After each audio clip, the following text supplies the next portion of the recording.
Hallelujah. Basahin sa amin na itong 2 Chronicles 7:14. If my people who are called by my name will humble themselves and pray and seek my face and turn from their wicked ways, then I will hear from heaven and will forgive their sin and heal their land. Amen? Hallelujah. Let's pray. So Lord, alam po kami noon na you are already shaking your people. Halos sa lahat ng dami-daming countries ngayon nag-earthquake. At makita natin, Panginoon, ang mga tao na blessed. There are people who will call on the name of God when in a situation like this na lindol. Pag walang lindol, wala. Happy lang ang life. But this time, Lord, you're already shaking us, shaking our country, at marami pang daw lindol na darating. So I pray, Father Lord God, in Isaiah, as you said that you will not leave us nor forsake us, O God. Those who call upon the name of the Lord will be saved. So we believe, Lord God, that you will save us from all these calamities coming, especially yung sinasabi ng the big one. And they can see yung fault, Panginoon, na nakikita, Panginoon, na kasama ang Philippines. But right now, we declare the blessing. We declare, O God, your goodness, that people will come in repentance. Na mag-repent yung mga tao, sila mga sala, Ginoo Lord. That they will repent, Lord, because they have sinned against you. Because these people does not listen to you anymore. Sabi nga, if my people will call upon by my name, who will seek me, who will humble, then I will seek my face and I will heal your land. Lord, that's a promise that you will heal our land. But what's happening now, Lord, is your wrath, Lord God. So we just lift up your name on high, Lord, that we respect and honor your name, O God, in the name of Jesus. Amen. Amen. So, sige. Nakabutang sa Jeremiah 10:10. Next. Okay? Last October 10, nagkaroon ng earthquake. It is 7.6, sabi 9, no? Malakas yun. But then, praise God, and we are still standing here. We can still listen to the Word of God. Amen? Amen. So, sabi sa Jeremiah 10:10, but the Lord is the true God. He is the living God and the everlasting King. And He is, and at His wrath, the earth will tremble. Ano yun, wrath? Ano yun, wrath? Galit. Galit ng Diyos at ang mundo daw mag-tremble. So, yun yung earthquake na nangyayari ngayon. So, doon sa Buko ba yan, Cebu? 10,000 pa lang na aftershock. And those people doesn't want to go inside their house. Kinatakot pa sila. Imagine there is fear in there because fear, gawa yan ang kalaban. Parati tayo matatakot. That's the work of the enemy. Ngayon, nagmamanifest ang kalaban, lalong nagmamanifest na si Jesus. He sent his prophet, narinig ninyo, halos lahat ngayon, nagpo-forward ng message nitong isang propeta na may team siya. He is from the States. He prophesied no October 10, before the end pala, ng October. Before the end of September, magkaroon ng earthquake. At nangyari ito sa Cebu. 2 leaders na mag-resign. Nangyari ito yan. So, because of that his prophecy was, has come to pass, ang mga tao ngayon, lahat ng sinasabi nitong propeta na ito, naniwala ang mga tao. Amen? So, sabi dito, and the nations will not be able to endure. The nations will not be able to endure His indignation. Hindi makayanan ng mga tao ang galit ng Diyos. Amen? So I call right now for churches, pastors, Christians to come together in prayer. Wala na yun parang wala sa atin yung prayer. Amen ba? So siguro ang gawin natin, bukas naman itong church, you can come every day. Let's say 1 hour a day.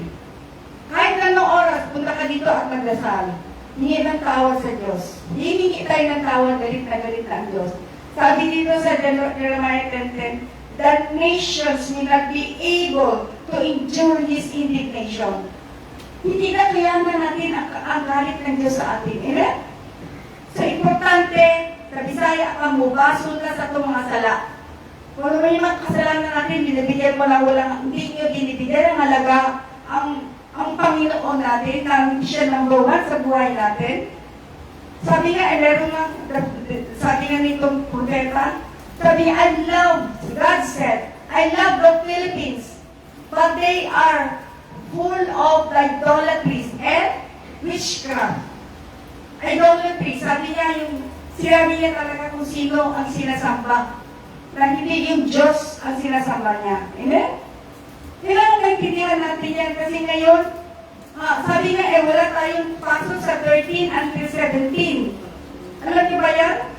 Dahil may mangyayari and we do not believe in the lies of the enemy. But when we know, when we pray, we can stand before the Lord. Amen? Huwag natin bigyan ng, sabihin, bukas na lang, mamaya na lang. Talagang bigyan natin ng kalagayan kasi from this time on until January, until December, may mangyayari. Amen? And hindi ko kayo tinatakot, but that is written in the prophecy. But we can pray. Kung ano man yung written in the prophecy, we can pray for that na hindi matutuloy. Ilan ang mga Pilipinos, ilan Christian meron ngayon? At ang iba niyan, pagtingin lang during the way, the earthquake, ilan na ang nagdasal? Ilan na nagtawag sa pangalan ni Jesus? Yung mga estudyante, I see them, Lord, forgive me, Lord. Praise God for that. Amen? Wake up call for everyone. Walang limit yan. Kailangan marunong na tayo maghingi ng tawad sa Diyos sa mga kasalanan right now. Kasi yung mga kasalanan natin, ibinabili natin, we cannot stand the indignation. The nation will not stand. We will not be able to stand the indignation of God, the wrath of God. Amen. So, huwag na natin natayin yan. I call for, kasi if you can fast as a one meal, and then come to church every day. Marami naman tayo dito. You can come here and pray. You can cry out to the Lord. Amen. Huwag natin baliwalaan na. Okay? So my message today is about God reveals Himself. Hindi ba totoo nag-reveal na talaga ni Lord ang sarili niya? By shaking the nation, by shaking our country. Amen?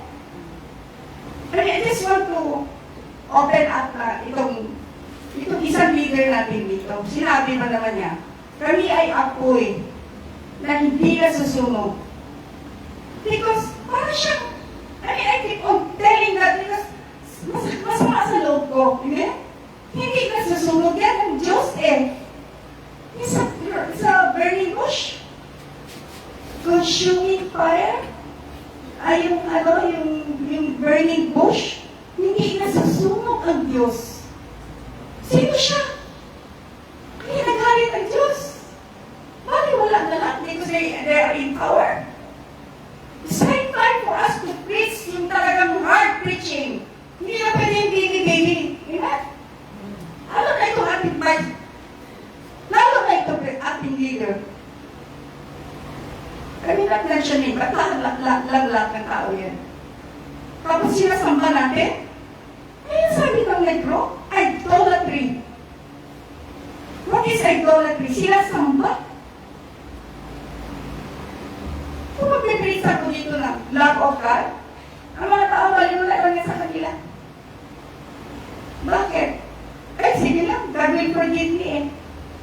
Eh, sinabi din kung hindi na eh. 10:10, Jeremiah 10:10.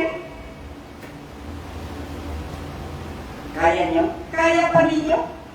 Amen. Okay.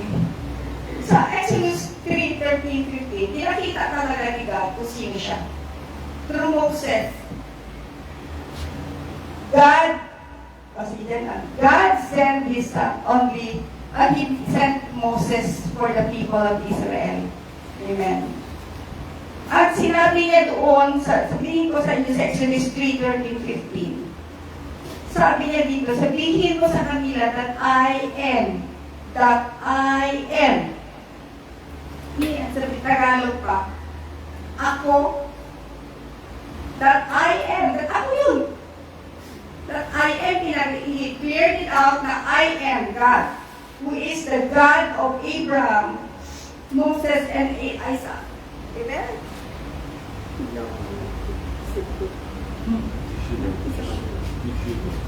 Amen.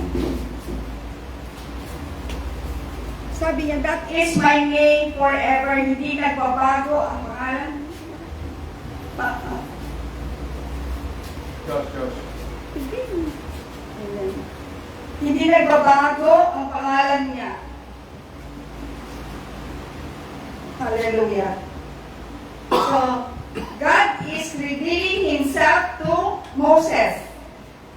Ano nangyari sa atin ngayon? God is revealing His wrath on us. Amen? Amen. Hallelujah. Maintindihan na siguro natin yan kasi na-experience nyo, na-experience ko. Talagang nag-pray ako sa Lord. Kasi sabi ko marami pa sa atin. Lalo na yung mga hindi talaga nag-pray, lalo na yung taong na binabaliwala lang nilang Diyos. Sabi dito, He revealed His invitation. Siya nag-invite sa atin, ang intention niya sa atin, at pinakita niya kung sino siya. He identified Himself kung sino si God. Amen? So, ito hindi si Jesus, ha? Si Jesus yung anak niya, ito si God. Ano yung 5 attributes of God? Na i-reveal dito, through the attributes of God, makikita mo yung His pre-existence, no? His self-existence, His immutability, His sovereignty, His covenant. Amen? 5 lang yung iti-take up natin. Okay? Yung pre-existence, sa John 5, yan. Sa John 5:8-5, Jesus said unto them, Verily, verily, I say unto you, before Abraham was I am. Sinabi nila, ako yun. Bago si Abraham, nauna ako eh. Diba, I am the Alpha and the Omega, the first and the last. So, makonsider natin na God, si God is spirit, hindi sa tao eh. Parang si Jesus naging tao, nakausap natin ng unang panahon. Tao siya, pero siya yung anak niya na dinadala niya, pero siya mismo din yan, no? God the Father, God the Son, God the Holy Spirit. His self-existence. I am who I am. Sinabi na naman niya, ako yun. Amen. I am that I am. I am the Alpha Omega, the beginning and the end, says the Lord, who is and who was and who is to come. Who is and who was and is to come. Darating ngayon, bukas, at kasunod bukas. Amen. And to the future. So makita natin, powerful si God eh. We cannot say no against God. We are not bringing here religion, we are bringing the importance of God in our lives. Ang importante, para magising na tayo, wake up call for everyone. Ang sinabi ni Lord sa akin, in my dream, and He interpreted that dream. Yung 2010 na dream ko, 2010 na dream. Sabi niya, 2021 yata. Sabi niya, yung dream na yun, pinakompute niya sa akin. And it ended 4 years of preparation. 2021 to 2025. Ito yung 25. Preparation. Now God wants us to prepare. Marami na nagsasabi niyan, prepare, prepare, prepare. Pero paano tayo mag-prepare kung ang heart natin matigas? Na ayaw natin makinig sa Diyos. Ayaw natin makinig sa salita ng Diyos. Ayaw natin gumawa ng gawain ng Diyos. Amen? Kaya sabi dito sa number 3, His immutability. Sabi niya, ang ibig sabihin nun, hindi nagbabago ang ating Diyos. Hindi nagbabago mula noon, ngayon, at sa kailan pa. Amen? Sabi nito, sa Malakay 3:6, New King James Version, For I am the Lord, I change not. Therefore, ye sons of Jacob are not consumed. Hindi mawawala ang mga anak ni Jesus, ni Jacob. Hindi siya magbabago. Kaya ang God kasi, di ba, He talks to His people. He talks to His anointed ones. Inuutusan niya yung mga yan, kaya hindi naman siya pwedeng gumawa di ba? Amen. Sa 6, For I am the Lord, I change not. Therefore, you sons of Jacob are not consumed. Sa Hebrews 13, verse 8, Jesus Christ is the same yesterday, today, and forever. Amen? So, bakit si Jesus? Hindi si God. Pareho yun Si God never change. Anak niya yan Siya yun si Jesus. Amen? He will never change. Tayo lang ang nagbabago. Tayo lang ang... Bakit tayo nagbabago? Kasi with all the technologies that we have, ng modern lahat, gusto mo manood ng movie, then yun. Pag umaga, pagising mo, silip sa cellphone. Yung prayer, last na yun. Amen? So, if you are guilty of that, you pray. Kasi nangyayari na yan. Sabi nga, idolatry is one of that. Idolatry is not only nagpe-pray sa Diyos-Diyosan or nagpe-pray sa Santo. Hindi. Yan, idolatry, dyan galit na galit siya. Na, alam niyo yung nangyari sa Sodom and Gomorrah? Yun. They were worshiping other gods.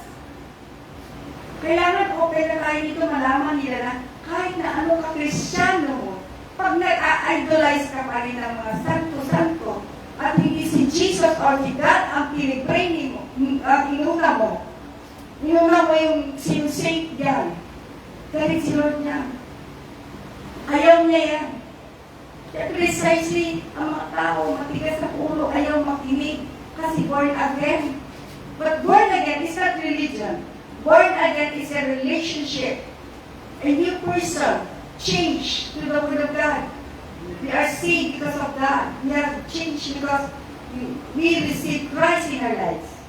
Dapat alam natin yan. Kaya yung mga tao, huwag kayo mag-isip na religion na naman yan. No. Sabi nung propeta, I don't know any religion. But my Lord is Christ. Bakit? Sinabi ko ba sa inyo? Pentecostal tayo? Iba't ano tayo? Baptist? No. Relationship lang. At importante dito is we are transformed to the image and likeness of God. Yung pagbabago natin, makita ay, uy, lagi naman na siya. Iba naman yan si Greg. Ano mo yan siya? Masagulero yan lang yan. Diba? Pag nakita yung transformation, ibig sabihin the Holy Spirit is in you. Amen? Okay. So, Jesus Christ is the same yesterday. So, He made manifest His presence sa atin. He identified Himself to us. And sabi dito, number 4 is His sovereignty. Ano ang ibig sabihin ng sovereign? Sovereignty. Ano ibig sabihin yan? His power. Walang makapantay sa sovereignty ng Panginoon. Not even itong presidente na ex-president natin. No. He said God. Only God is God. Hindi pwedeng maging Jesus siya. Pag nag-umpisa mo ng ganyan na yung love yourself, at maraming mga punto na churches ngayon na ang ginagawa nila sa mga members nila. No? Ang tawag niyan, sumusunod yung mga miyembro kasi tinatakot nila. Mga punto yan, huwag kayo maniwala. Lumalaki ang simbahan dahil tinatakot nila ang miyembro na mag-Christ na dapat, otherwise magkasala ka. Yung si Lord is a good God eh. He will not enforce Himself to you. But He is loving God. Kung kilala mo, Panginoon, bigay ka. With the word of the Lord. Amen? Hindi natin i-force siya. Magkasala tayo niya. Amen?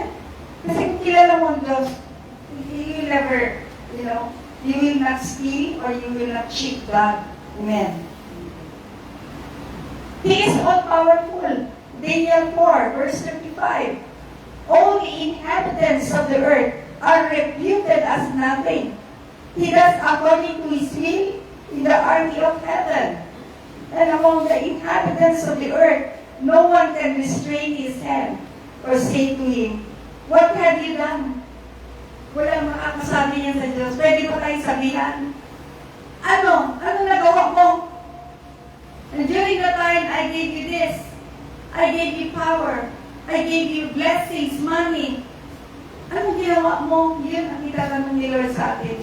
Have you been sincere? Have you been doing the work of God? Kasi gusto ng Panginoon, none will perish. Walang mamatay. Walang magpunta sa hell. Hindi? Pero minsan kasi napigasan ng ulo natin. Yung pinakikita niya na nagmamanifest na siya. Siya yun eh. Hindi gawa na din mo gawa ni God yun because that is the wrath of God in us. That the nation will not be able to contain yung wrath na yan. Di ba? Jeremiah 10:10. Nakakatakot talaga sa totoo lang kung wala tayong relasyon sa Panginoon. Amen. And among sa Proverbs, the Lord considers the heart sa Proverbs 21. Ang gusto kasi ng Panginoon, akong baba. Sabi niya sa 2 Chronicle 7:14, if my people are called by my name, sabi niya, humble, magpakumbaba. Yun ang sabi ng God. Then I will heal your land. Seek my face. Tinatawag na natin ng Diyos araw-araw. Kung kaya natin, hindi tayo tumatawag. Dahil alam natin, provided tayo lahat. Amen? He wants us to be like little children who will always, Lord, ano gusto mo gawin ko? Lord, hindi ko alam ang gawin. Yung baby, independent masyado sa Diyos. Amen? Proverbs 21, verse 1. It says that the king's heart is in the hand of the Lord. The rivers of water, He turns it wherever He wishes. Makita mo yung mga tubig na yan, galing sa dagat. Wow! Grabe! Baha. Dahil nakikita mo yung wrath of God kung sa baha na yan. Na hindi na basta palala ang ibang places. Tapos may mga rivers dyan, ang dagat dyan.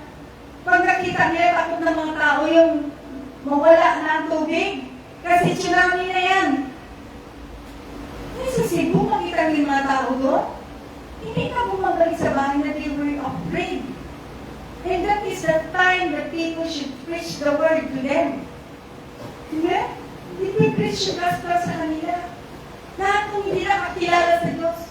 Yung mga tao, mga kantuboy na magnalakaw, yung mga lasenggo, that's the time to share the gospel to them para makilala nila ang Diyos. Amen? Amen. Yan ang sinasabi. Sabi niya, like the rivers of water, turns it wherever He wishes. Ano man ang gusto niya gagawin sa dagat o sa tubig, gagawin niya. Amen? Kaya nga ngayon, hindi na kalma, hindi na, say, magpunta ka, mag-bis ka, mag-ano ka, hindi pa kanito na, bagong dating na Bacolod lang, ka-earthquake, bagong dating isang pamangkin ko sa Cebu, nag-earthquake na family day. God has saved them. Mahal pa rin sila ni Lord. Hindi inalang ni Lord na masali sila doon sa gulo. Amen? And sabi dito sa 10, declaring the end from the beginning and from ancient times, things that are not yet done, saying, my counsel shall stand and I will do all my pleasure. Lahat na gusto kong gagawin ko at my pleasure. Amen ba? So we cannot say no to God. Kaya ngayon makita mo, bakit i-suspend ang mga classes sa 13 hanggang 17? Bakit?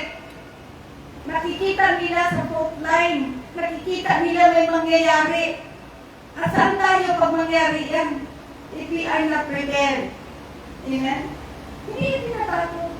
Pag hallelujah pa nga tayo, may nakita ako maraming nag-pray doon kung nag-earthquake. Wala. You will never see them run. They will just pray. Kneel down and pray. Yun ang tendency nila nag-pray. Amen? So, ay ba magtawag ng bastos? Tinatawag ang kalaban. Amen ba? Ako kasi talaga sa totoo lang, kaya nagpipray ako. Minsan, kami ng Tremor. Hindi mo maalis sa akin na ako, no? Hindi ako natakot sa sarili ko, natakot ako sa pamilya ko. Sa mga pamilya ko. Kung ano ang nangyayari. Kung right there, namatay tayo at wala tayong forgiveness. Wala tayong hingin ng tawad sa Diyos. Saan tayo mapunta? Alam ko, this is a hard preaching. He can do His pleasure kung anong gusto niyang gawin. Pwede, alam mo yung bundok ngayon, bigla na lang ang tawag mo yan, dance line. Kung daan ng mga tao, hindi na mga daan, takot na. Aksidente dito, aksidente doon. Wake up call yan. Hindi lang natin maintindihan, hindi lang natin alam, akala lang natin. Pero, alam mo, kung nagmamanifest ang kalaban, mas lalo ng Diyos mag-manifest. Kasi wala siyang panalo sa Diyos eh. Pag ang Diyos na ang lalaban. Amen? Number 5. Ang covenant is faithfulness. Ano ba yung covenant? Yung promise na Diyos sa atin, yung contract na ginawa niya para sa atin is faithfulness. Amen? Hindi masama ang Diyos eh. Pag sobra na tayo, ginagawa niya, nagagalit niya na sinasabing wrath of God. Sabi dito, sa Deuteronomy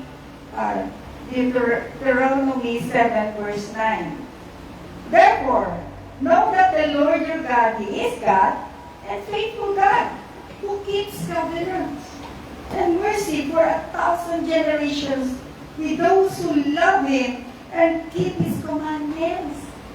Amen. He keeps His covenant in 1,000 years. Sabi dito, mercy for 1,000 generations. Kasama na yung mga generations. With those who love Him, yung nagmamahal sa Kanya. Hindi siya nagpapromise ng sama para sa atin. Pero pag nasobrahan na tayo, that's the time. Amen? So we need to seek God at all times. Kaya ba kayo na every day you come to the church and pray? Wala, hindi ako makialam. Just go, come here and pray. You want to travail, you want to cry out to God. And God will reveal Himself to you. Amen? That's the way God will reveal to you pag magkaroon ka ng humility na ikaw, na wala kang magawa kung wala ang Diyos. Kahit ano pa sabihin natin na napakataas ng posisyon, posisyon natin sa gobyerno, napakagaling natin mag-peace, or magaling natin kumanta ng praise and worship, that's nothing to God. You don't know how to kneel down before God. Amen? God is good? All the time? Amen. Hallelujah. Naintindihan mo natin yan sa Deuteronomy 7. Okay? Next.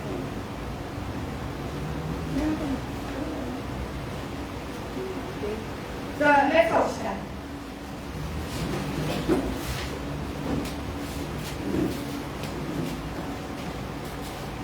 Nagpapasalamat po kami, Lord, na yung sinasabing lamhanan ka, na ito'y Diyos, Panginoon, na walang makakatalo sa inyo.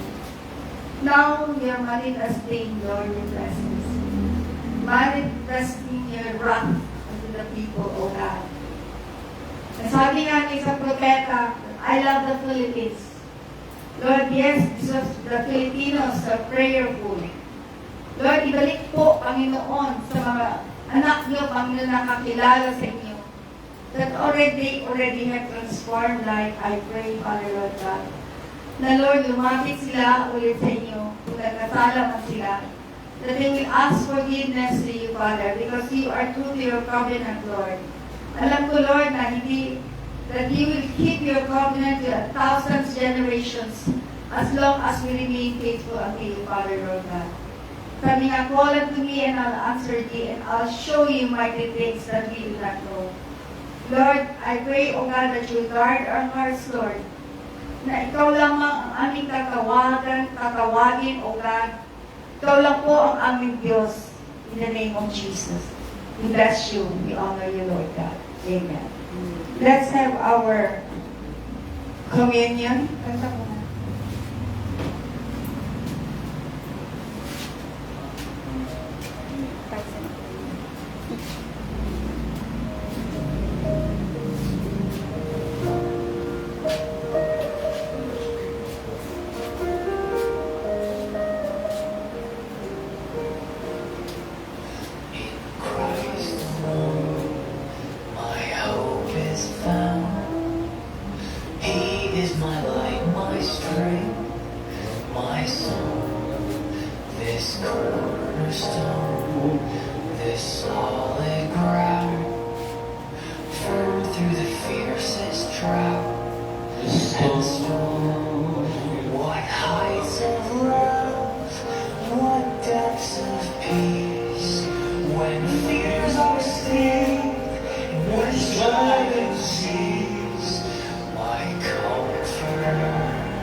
Then he took the cup and gave thanks and gave it to them, saying, drink from it, all of you, for this is my blood of the new covenant. This is shed for many for the remission of sins.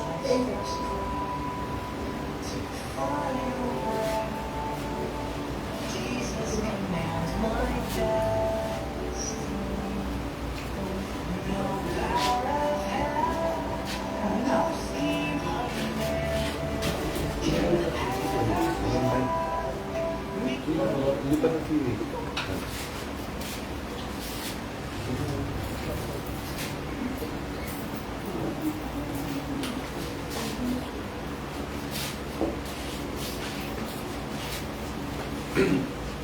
So, this is the time na sinalens tayo ni God na it's found in Malakay. Malakay na maglagay tayo ng we will give para sa kanyang church. So it's about time na mag-give tayo para mag-grow din ang church niya at magamit sa ministry. So please come forward for our tithes and offering.